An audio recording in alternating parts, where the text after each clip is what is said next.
És una foto actual, a dia d'avui, una eina viva, com ha dit la senyora Flors, que es preveu que això que anem modificant i anem fent renovacions i fem noves aportacions, segons també ens vindrà molt delimitat també el contracte programa i si hi ha modificacions amb lleis, doncs no afegiríem res més, sinó que crec que és una eina molt necessària i que així la nostra ciutadania sabrà ben bé el que podem disposar aquí a Sant Quirze.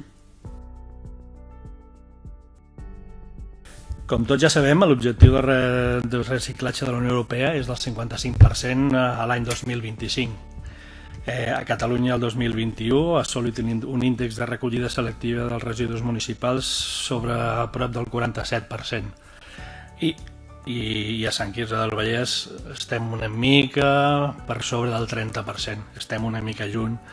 Si no ens posem les piles, això ens acabarà passant factura a tots els veïns i veïnes, perquè evidentment ens acabaran sancionant des de la Unió Europea, a Espanya, i Espanya farà un global en tots els municipis que no arribin a aquesta franja.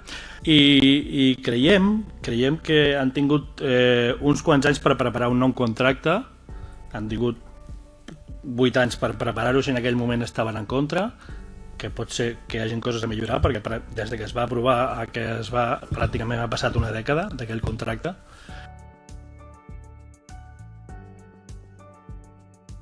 Agraint sobretot l'informe de secretaria i que els punts bàsics ens han quedat molt clars, doncs per tant no hi ha volta de full, i amb tots aquests arguments creiem que hem de tirar endavant fins on es pugui. Gràcies.